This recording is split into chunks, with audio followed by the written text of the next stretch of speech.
Hello everybody, I'm John Evans, and you're watching another episode of Mid-Mod Money, the show that teaches you how to buy and sell vintage items for a profit. Hey, thanks for tuning into this very special episode. Sincerely, thank you. Couple things. One, we got our phone fixed. Our camera, no shadows, no ghosts. So we are back to our original format, which I cannot tell you how exciting that is.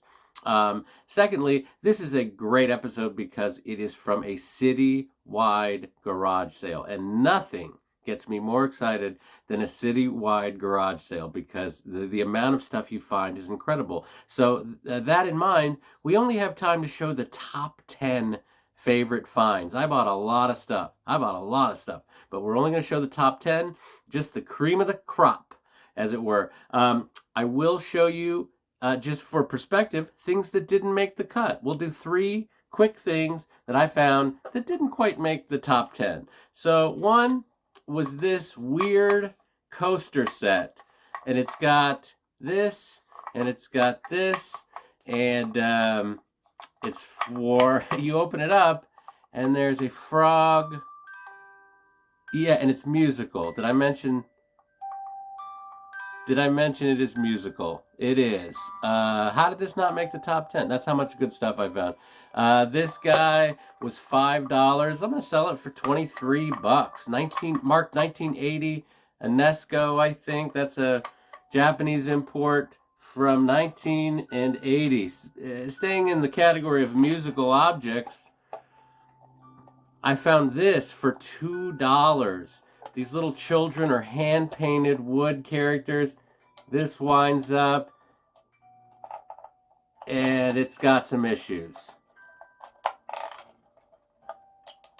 Well, it was working last night. We had it, you got it. I'm afraid I'm going to break this thing. What's that? Anyway. $2. I got it for the color. I friggin' love stuff like this, especially if it's intact.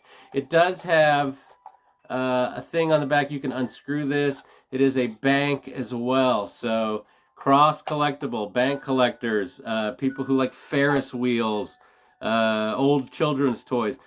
This was $2, and we're going to see what happens with it. I might keep it on my shelf for a while. If I was to sell it as is, I'd sell it for about $14.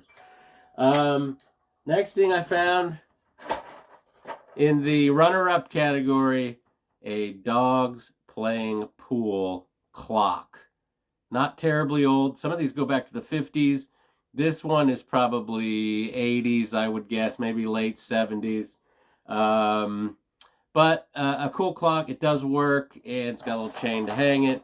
So this was $1. I can get 17 bucks for that very easily. People like this image because it is so incredibly tacky. All right, let's get to the nut meat of this haul. First thing I found in the top 10, and this is why I love these citywide garage sales. This was 50 cents. And remember, hand blown, you look for this kind of rough patch right in the middle. That's where they break it off from blowing glass. It's called the pontil. You always want to look for those, so you know it's hand blown instead of like a seam where they might put it into a mold. So remember that when you're looking at old glass. And color's amazing. This is probably a $20 dish that I paid 50 cents for. Yes, yes, yes. Next thing I found, not really a pair, but we're going to do them in a pair so I can get more stuff into this haul. I found 2 amazing ashtrays. 60s, probably 70s. Maybe even, this could be 60s too, but this one has this great face image on it, and it's real chunky and real mid-century, so I think this is 60s. This was $1, this was 50 cents. For a nice glass ashtray that's got a unique look like this, this one is about 20. This one is about 26, 27. Because of the amazing, and again, you got to check condition, no chips, no cracks. That's why they will sell. So cool, mid-century ashtrays. Next thing I found, staying in the realm of mid-century, this guy. Oh boy, just a little kind of funky little ceramic jar with a lid. Nothing incredibly crazy about this. It was 50 cents. Some lady's garage. Very nice lady. And on the bottom, you can't be able to see it. It says 1966 and to Ruth. So someone made this in 1966. Does not have a chip, does not have a crack, perfect condition. Therefore, I'm going to sell it for about $22 because it has that good mid-century look. I wish it was bigger. What are you going to do? You can't win everything. Next thing I found, one of the more unusual finds of the day. I found these two lovely cows. Yes, ceramic. Kind of a thin ceramic.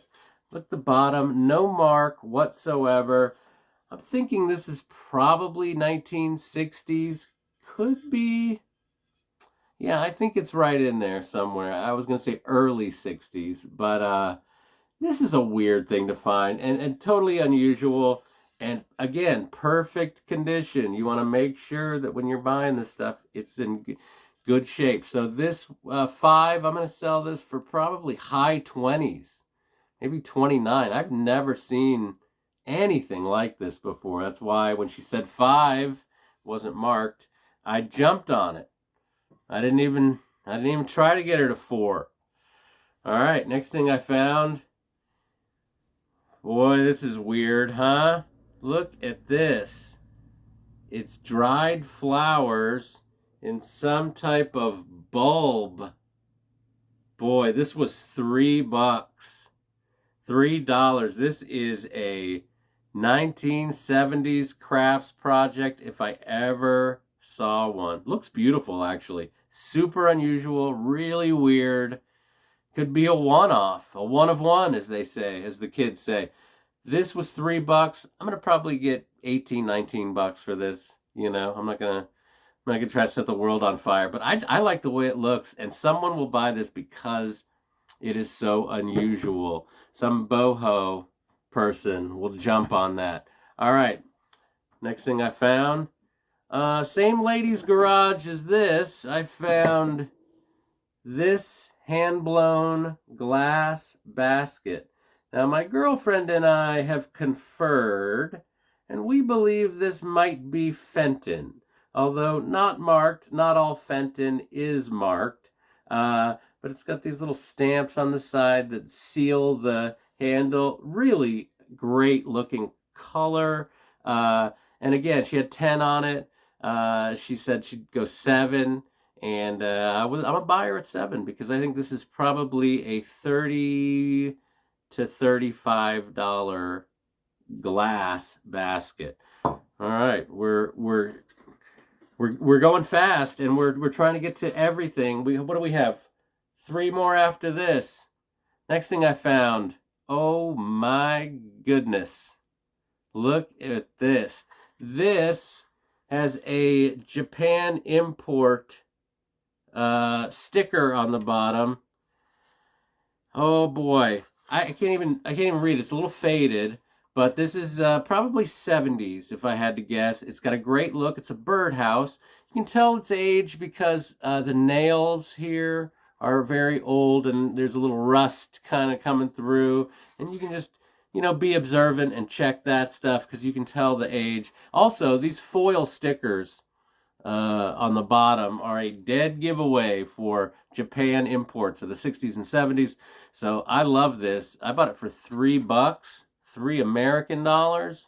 And boy, this has got a great look to it. I think I'm probably going to get around $30 for this weird, cool looking Japanese birdhouse from the 1970s. All right, next thing I found was this. I should unravel this so you get the full effect. This amazing wall clock. And I don't know if you can't really see it, but this guy, when it chimes on the hour, pulls the lever, this little guy in here, and this bell rings, and it works. And she said $7.50, and it was marked $10. $7.50 for this clock, and it's working. I think it's worth about 38 to 40 bucks off of 7. Look at that guy. He yanks down on that cord, boom, clock moves. Anyway, so yeah, $30 profit at least. All right, we're down to our last 2 things. Now, a long time ago, I asked you to tell me if this was tacky or cool, and I've got something made by the same company.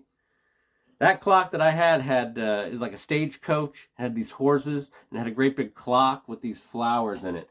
Well, I've done it again. I have found an unbelievably tacky unicorn clock for $1. It does work. It's got a butterfly on the second hand. It was $1. Unicorn cell. I mean, this is more late 80s, 90s than it is true mid-century or vintage or anything.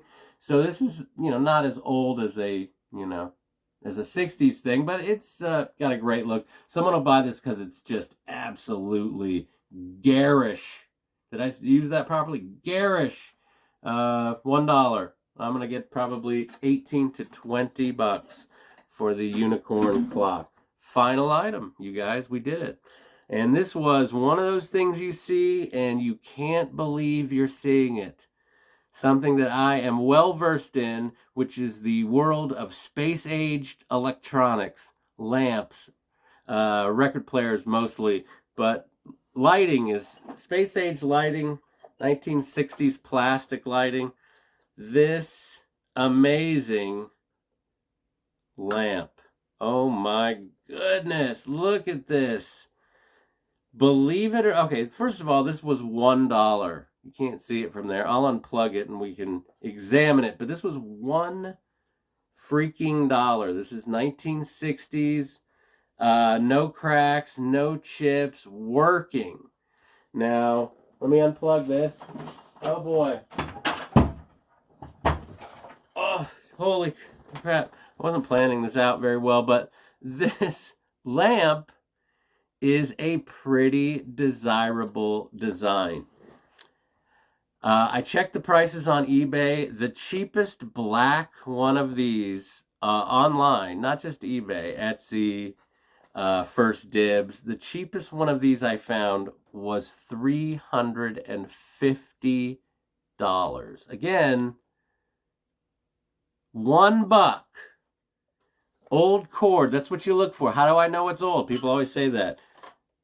When did they stop making cords that look like this? So, this was $1. $1, y'all. And the least I would take for this, and I'm talking bare minimum I would take, would be $175. Now, yes, I wish it was yellow. Yes, I wish it was orange. And they do come in those colors. But the going rate for these on eBay is anywhere from, or online, is $250 to $350. So I'm going to try to get $175. It's in great shape. Usually these can be broken or chipped or cracked. Nothing like that. I was shocked to find a $1 space-age lamp in Grantsville, Maryland, of all places. So let's look what I spent. I spent $32 on everything. $32 total when it's all said and done through now my 3 booths at the antique malls, Facebook Marketplace, eBay, perhaps. I'm going to make $461 off of $32. And that's why these garage sales are amazing. And things are getting crazy in my basement because I've gone to several garage sales and flea markets already. It's that time of year. So you can do it too. Remember to keep watching my program, Mid-Mod Money, and keep thrifting, and remember to always round up.